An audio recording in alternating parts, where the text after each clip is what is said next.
첼로 역정 12번째 읽기 시작하겠습니다. 그는 지평선 너머에 있는 어떤 것을 보려고 애쓰는 듯 시야를 먼 곳에 고정시키고 당당한 기세로 성큼성큼 걸었습니다. 나는 그게 목표가 뚜렷한 사람의 모습이라고 생각했습니다. 그리고 나는 계속 꿈을 꾸었습니다. 믿음의 순교, 고향의 이웃인 믿음을 만나 동행하다. 사망의 음침한 골짜기를 벗어난 크리처는 작은 언덕 위로 올라가 눈앞에 펼쳐진 풍경을 바라보았습니다.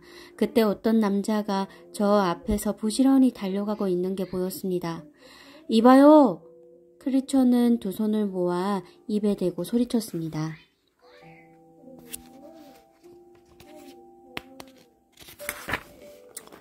그러나 그 사람은 뒤를 돌아보기는커녕 더 빨리 뛰어갔습니다. 만약 그 사람이 크리처의 여정에서 만났던 사람들 가운데 한 사람이었다면 쫓아갈 생각을 하지 않았을 것입니다. 그러나 크리처는 그 남자가 멸망의 도시에 있을 때부터 알고 있던 사람이며 사망의 음침한 골짜기에서 자기에게 힘을 주었던 사람이 틀림없다고 생각했습니다.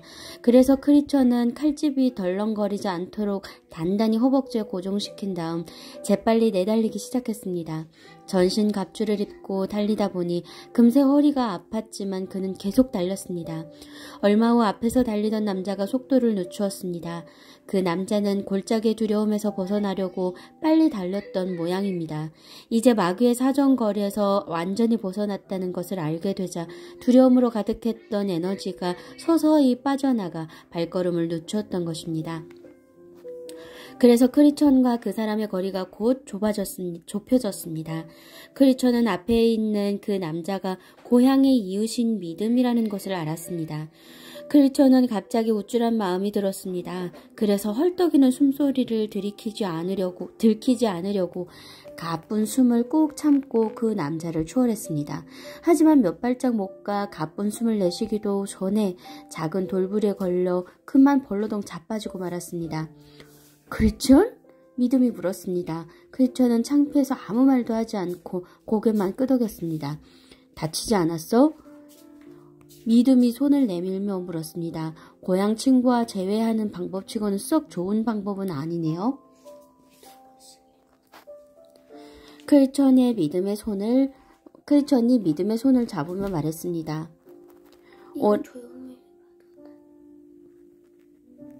오랜 친구들에게 그게 무슨 문제가 되겠습니까?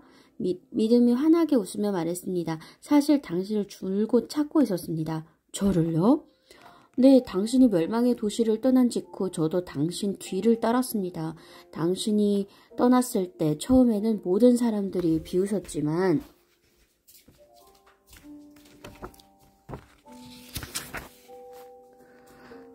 산들이 더욱 활활 타오르자 곧 도시가 멸망할 거라고 모두가 말했습니다. 그래서 모두 떠났습니까? 아니요. 믿음이 말했습니다. 그들은 눈에 보이는 것도 믿지 않았습니다. 떠난 사람은 저 혼자뿐입니다. 그 말과 더불어 두 사람 사이에 오랜 침묵이 흘렀습니다. 크리처는 다음 질문을 던지기가 두려웠습니다. 믿음도 크리처니 다음 질문을 할까봐 은근히 걱정스러웠습니다. 제 가족들은 아직 그곳에 있습니까? 잘 모르겠습니다. 믿음이 대답했습니다. 제가 도시를 떠날 때 당신 집을 지나갔는데 문은 닫혔지만 불은 켜져 있었습니다. 아무래도 한동안은 가족들 소식을 들을 수 없을 것 같군요. 크리처니 한숨을 내쉬며 말했습니다. 하지만 이렇게 동행할 친구가 생겨 참 좋습니다. 동감입니다. 믿음이 말했습니다. 우리 두 사람이 저 골짜기를 함께 빠져나와서 특별히 더 기쁩니다. 두 사람은 골짜기에서 겪었던 일들을 회상하며 몸서리를 쳤습니다. 두 사람은 각자의 여행에 대해 말했습니다. 믿음이 아볼론을 만나지 않은 것만 빼면 두 사람은 거의 동일한 사람들을 만났습니다. 믿음은 음란이라는 여자를 만났다고 하면서 그녀가 음탕한 짓을 하고자 유혹했다고 말했습니다. 믿음은 모세도 만났는데 율법에 순종하지 않는다는 이유로 그에게 모질게 매주를 당했다고 말했습니다. 또한 그는 수다쟁이를 만났는데 은혜를 진심으로 믿지 않으면서도 믿는 척 믿는 척 가장한 탓에 한동안 기만당했다고 말했습니다.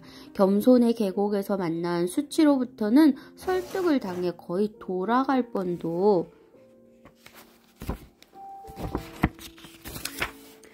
했다고 말했습니다. 믿음이 말하는 동안 크리처는 두 사람이 실로 큰 어려움을 겪었다는 것과 그 땅의 주인이 그들을 정말로 선하게 대하셨다는 것을 깨달았습니다.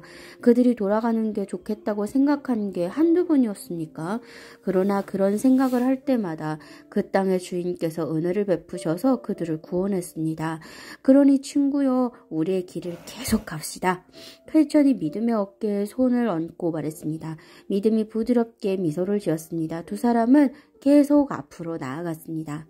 슬프지만 기쁜 예언. 얼마 후에 그들은 허허 벌판으로 들어섰습니다. 인적이 뜸한 길에 잡초들이 우거져 그들은 나란히 걸을 수 없었습니다. 그래서 크리처니 칼로 덤불을 헤치며 앞장을 섰고 믿음이 뒤를 따랐습니다. 그들은 좀처럼 속도를 낼 수가 없어서 해가 뉘엿뉘엿질 무렵에야 겨우 벌판 끝에 다다랐습니다. 사실 그들은 줄곧 등 뒤를 의식하며 걷고 있었습니다. 가능하면 귀신들의 계곡에서 아주 멀리 떨어지고 싶었기 때문이었습니다. 조금만 더 가면 이 벌판을 벗어날 수 있을 것 같습니다. 크리처는 밝은 표정으로 말했습니다. 그리고 저기 멀리 보이는 마을에서 오늘 밤 묵을 방을 구할 수 있을 것 같습니다. 한시라도 빨리 이 벌판을 벗어나면 좋겠습니다. 사실 저는 우리들 뒤에 있는 것들이 너무 두렵습니다. 그래서 자꾸 뒤를 돌아보고 있는데 그럴 때마다 덤불이 갈라지면서 그 사이로 뭔가 불쑥 튀어나올 것 같은 느낌이. 믿음이 말을 하다 멈췄습니다. 뭐가요? 크리처니 물었습니다. 믿음은 대답하지 않았습니다. 대신 크리처의 어깨를 잡고 돌려 세웠습니다. 저기요. 두 사람이 지나온 길을 가리키며 믿음이 두려운 목소리로 소리쳤습니다. 보이세요? 크리처는 덤불을 향해 재빨리 칼을 쳐들었습니다.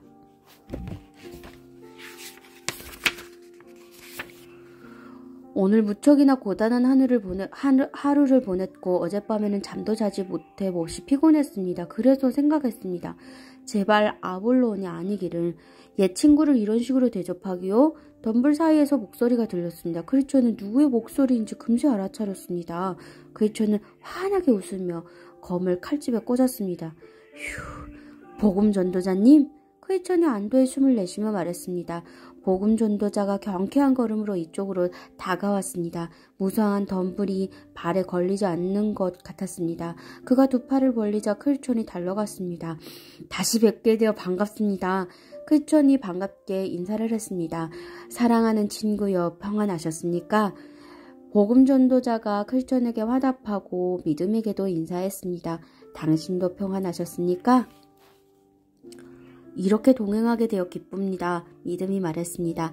내가 가져온 소식이 두 분에게 기쁜 소식이 되었으면 좋겠습니다. 그건 그렇고 우리가 마지막으로 헤어진 이후에 무슨 일들이 있었는지 먼저 말씀해 주시지 않겠습니까?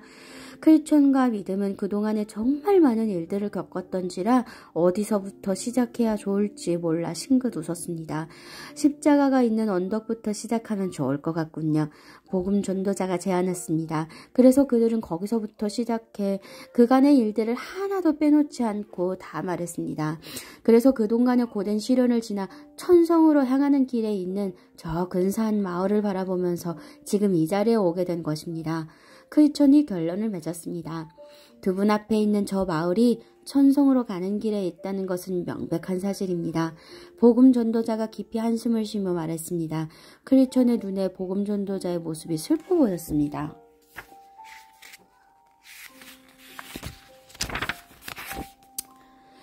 하지만 저 마을은 두 분이 짐작하는 그런 마을이 결코 아닙니다. 두 분은 지금까지 잘 해왔습니다.